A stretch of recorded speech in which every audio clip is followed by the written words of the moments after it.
Okay, today we will discuss the Hagen and Poiseuille's equation, which is generally used for to find out, or which is generally used to find out the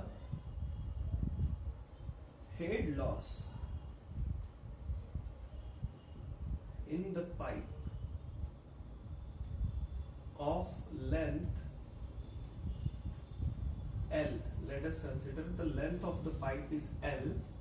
Then we can find out, the head loss HF, head loss due to friction inside the pipe of length L. Okay, when we have given the length of the pipe as capital L, then we can find out the head loss due to friction inside that pipe, that is HF, and to find out this head loss, the Hagen and Poiseuille's equation is derived. Okay, so in order to understand this, we need to draw one diagram. Okay, so this is the diagram. In this diagram you can see, so this is the pipe section. Okay, so this is the center line of this pipe.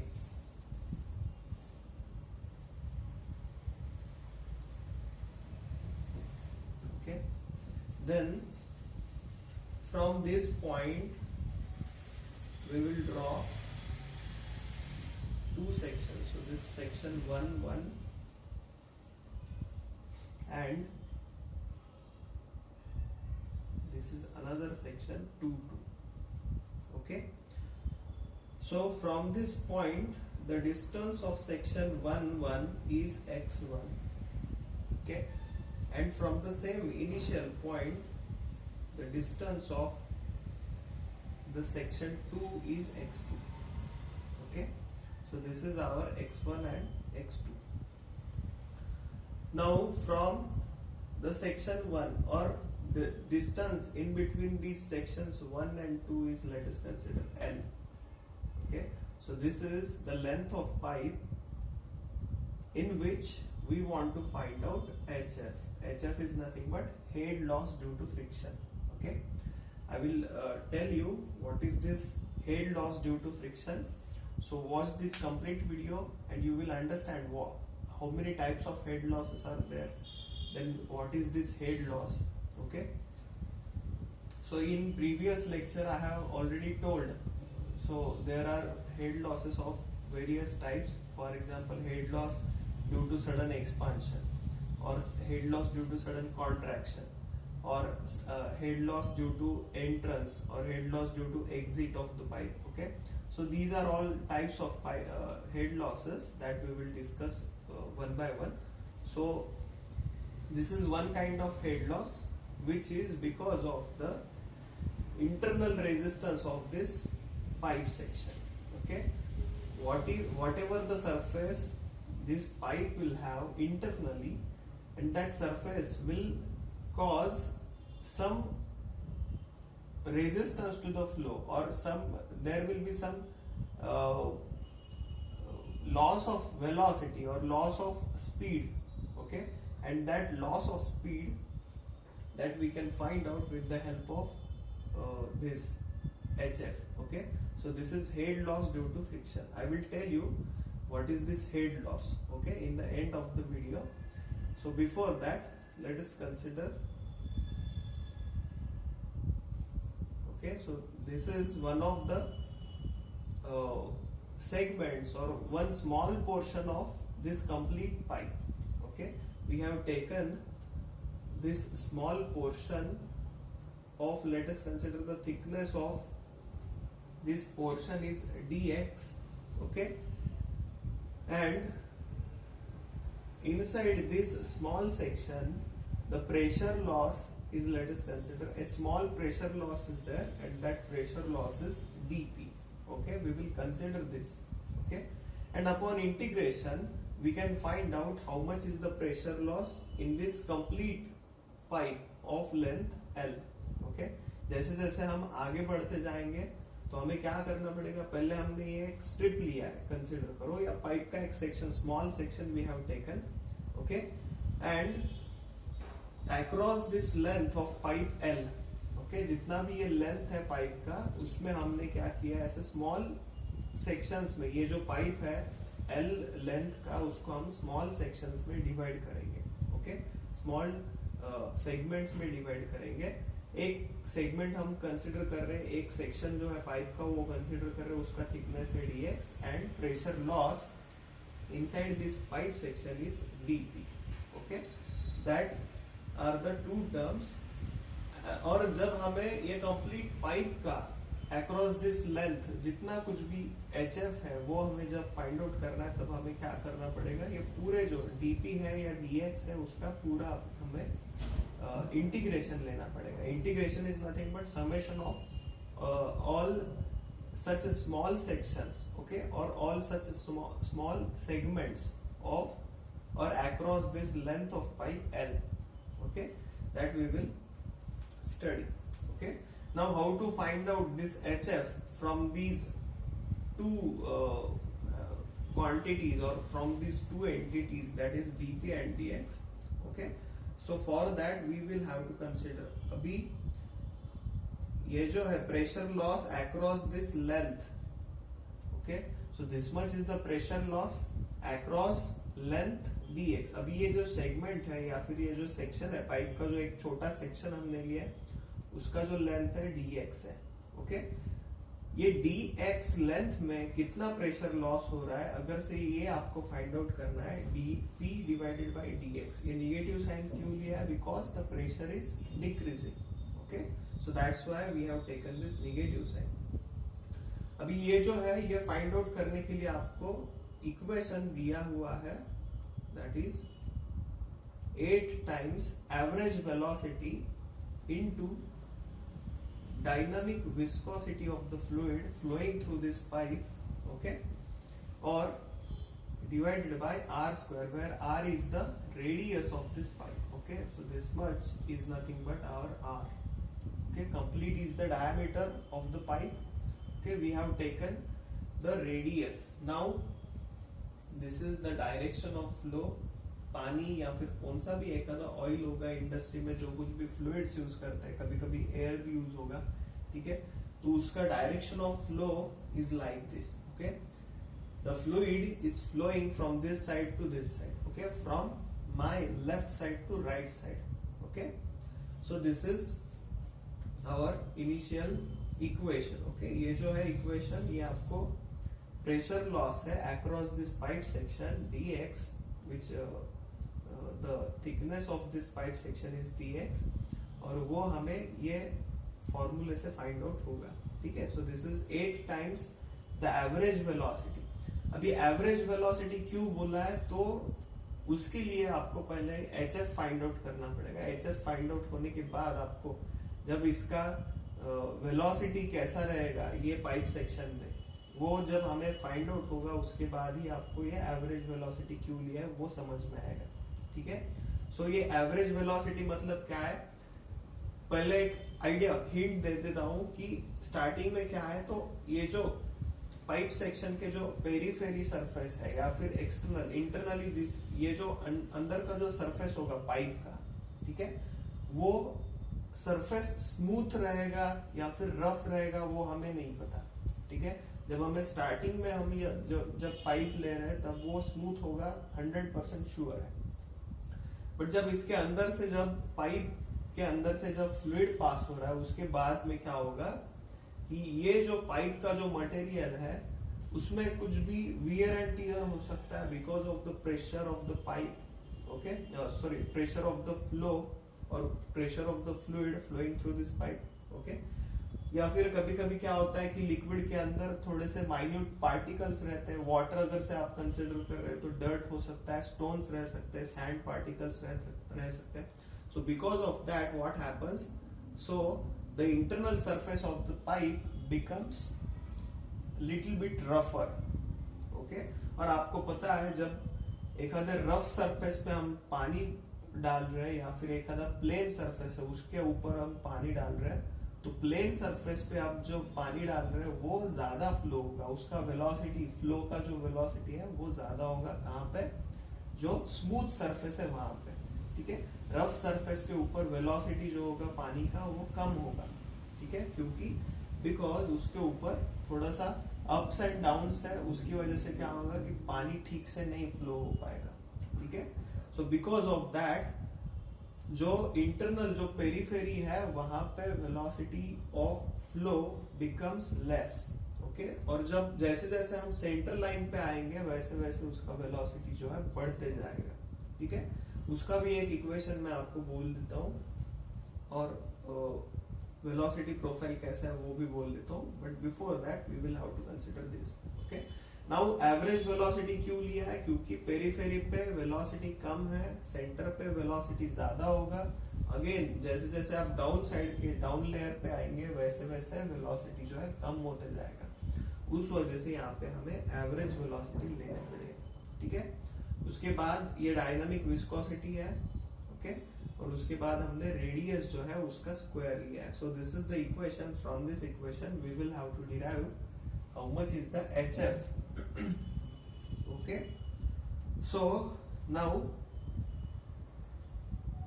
this minus dp is equal to, अभी equation को मैं थोड़ा सा change करके लेता हूं, देखो बराबर आता है या नहीं, देखो एक बार, okay. So this is r square as it is, ये जो dx है अपोजिट साइड पे आ गया तो उसके बाद ये होगा, यहाँ पे डिवाइड में था, इधर इक्वल टू साइन के अपोजिट में आ गया तो ये मल्टीप्लीकेशन में जाएगा, ठीक है।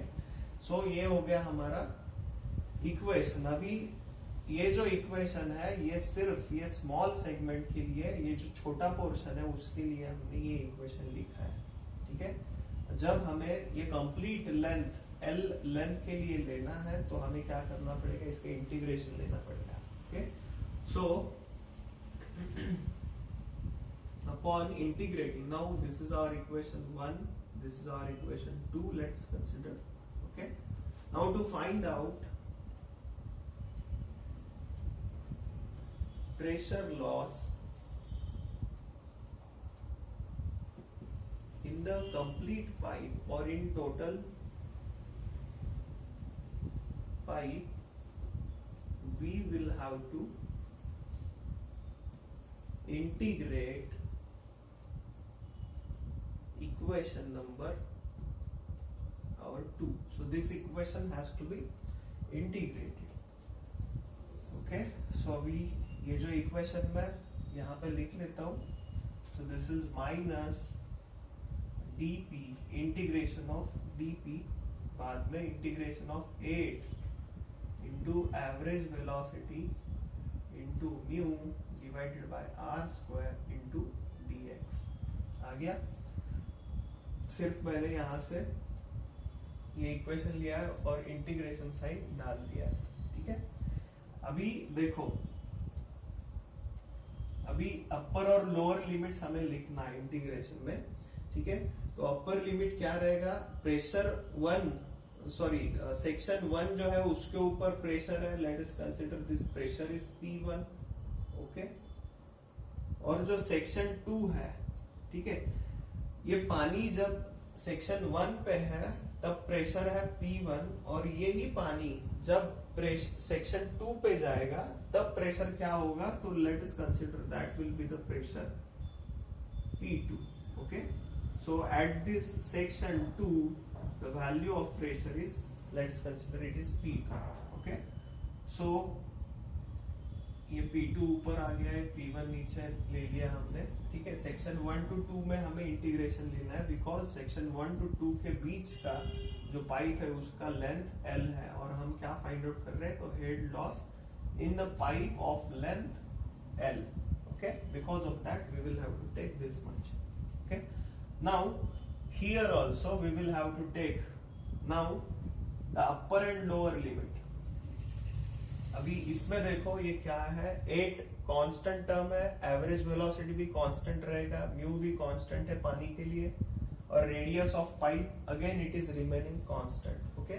पाइप का जो सेक्शन है वो कंप्लीट, उसका जो रेडियस है वो कंप्लीट सेम है फर्स्ट सेक्शन और लास्ट सेक्शन तक। चेंज क्या हो रहा है, सिर्फ x1 एंड x2 चेंज हो रहा है, because of that we have taken this constant terms outside of this integration and integration of dx. Now this is from x1 to x2. Okay, these are our upper limit and lower limits that we have kept here. Okay, अभी देखो क्या होगा, integration of dp is p, correct. ये minus sign यहाँ पे लिख लेता हूँ, ये इंटीग्रेशन लिमिट जो है वैसे की वैसे रख दी है, ठीक है। देन 8 टाइम्स एवरेज वेलोसिटी, ये भी एज इट इज लिया, बाद में म्यू, बाद में R square. Now integration of dx is x. Now upper and lower limit, so this is x1 and this is x2. Okay, so we have kept our limits in this equation. Okay, अभी क्या होगा देखो, ये minus bracket के अंदर अभी ये जो है अपर लिमिट आएगा, बाद में लोअर लिमिट का हमें डिफरेंस लेना पड़ेगा, ठीक है। तो अपॉन डूइंग दिस बाद में this is 8 average velocity into mu divided by R square in bracket again, now x2 minus x1. Okay, upon putting this upper and lower limit we get this. Okay, now अब ये negative sign अंदर लेता हूं तो क्या होगा, ये negative negative p1 plus हो जाएगा, निगेटिव निगेटिव प्लस, और plus minus is minus. Okay, so this is our p1 minus p2.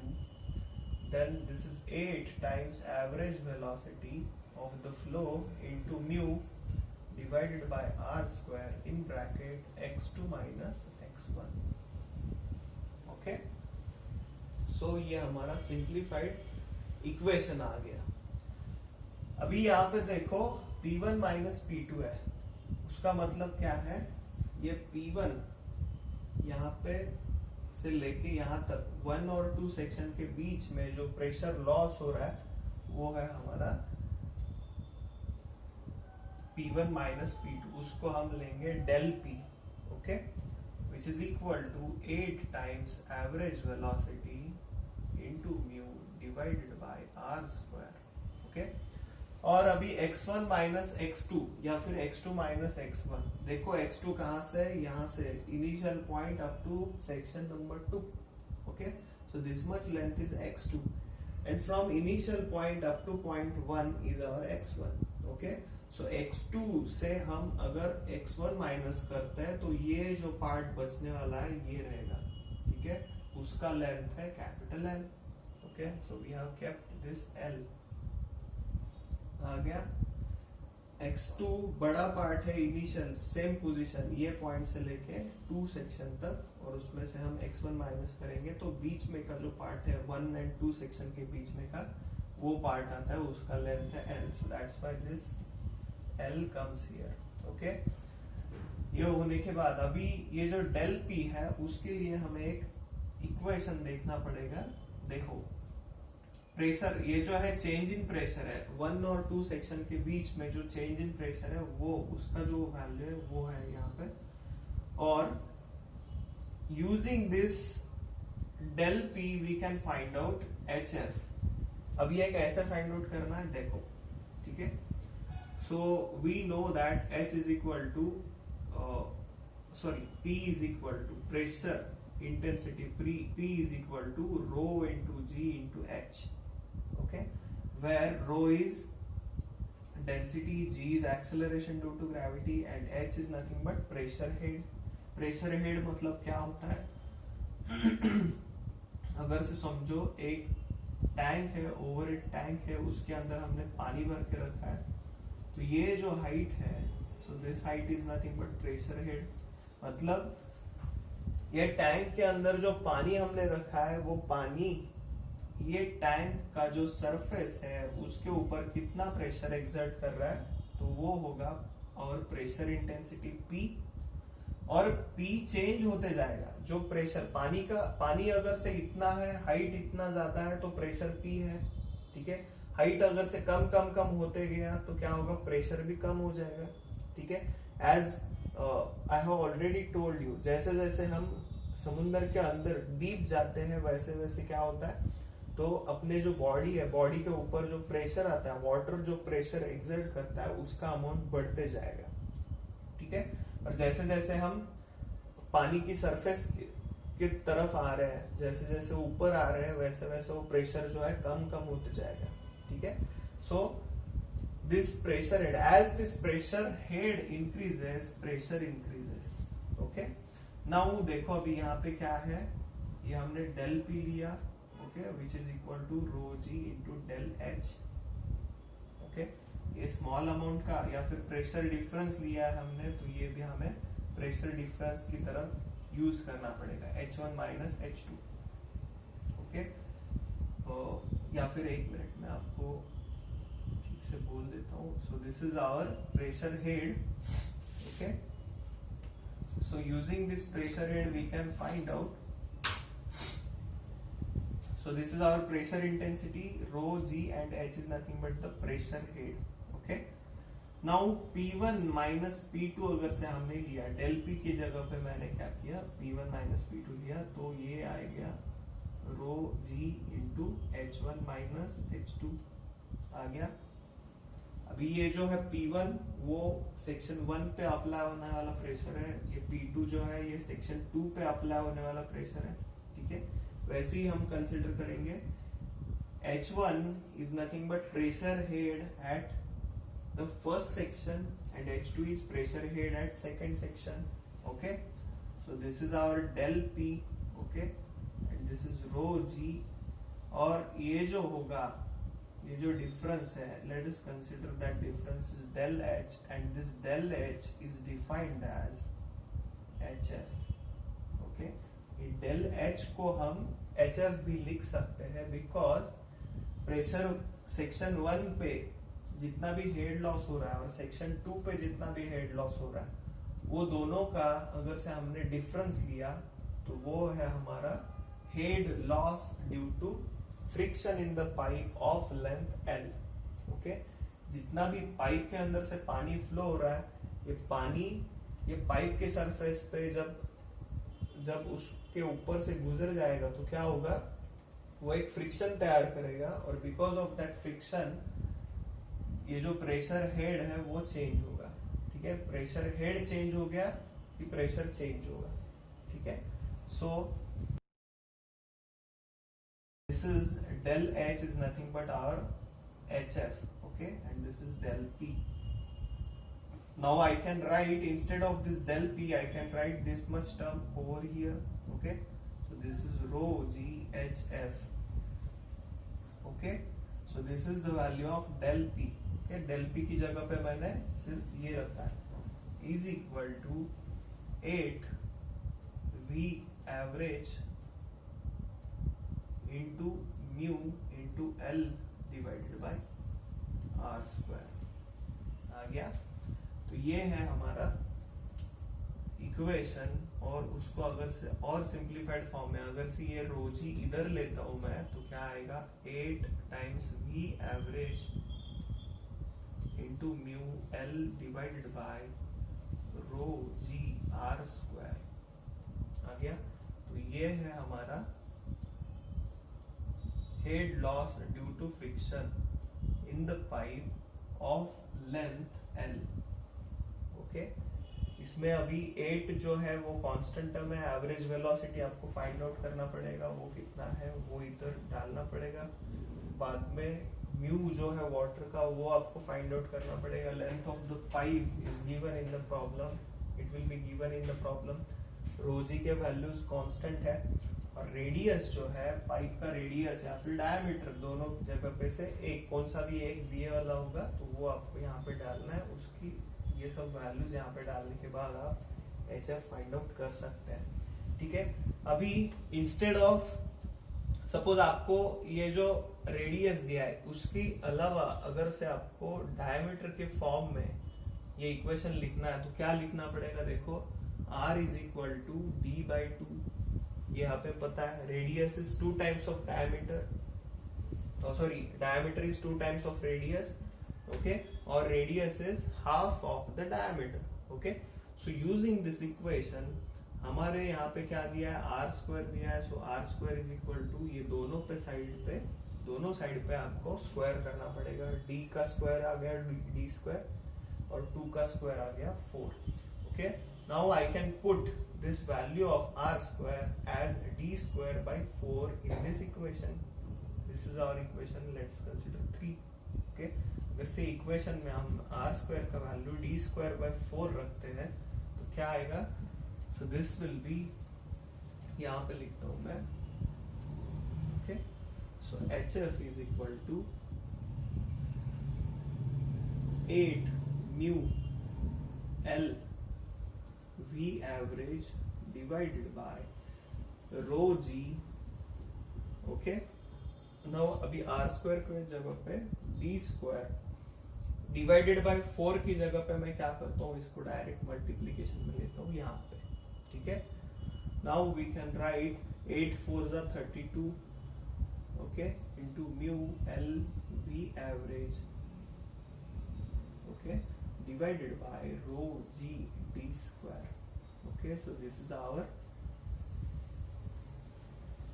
head loss due to friction inside the pipe of length L. Okay, ये आ गया.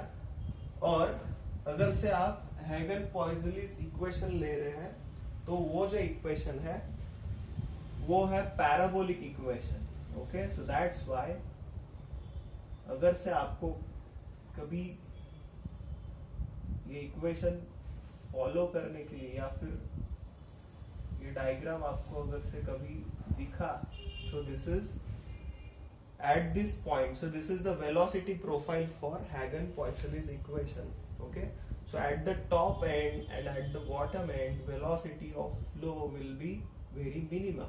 Okay, velocity will be minimum at first at the upper layer and at the lower layer, and as we move towards the central portion from downside or from the top side, so at जैसे जैसे हम centre की तरफ जा रहे हैं pipe के, वैसे वैसे वेलोसिटी जो है ये बढ़ते जाएगा.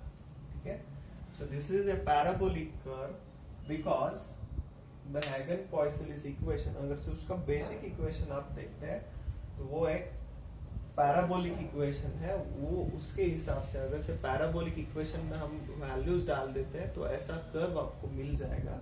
And that's why because of this curve कौन सा भी एक पॉइंट ले लो आप पाइप के अंदर का, वहां पे वेलोसिटी आपको चेंज दिखेगा. ठीक है, so at the periphery velocity will be very minimum. जैसे जैसे आप नीचे आ रहे हो तो क्या होगा, वेलोसिटी जो है बढ़ते जाएगा.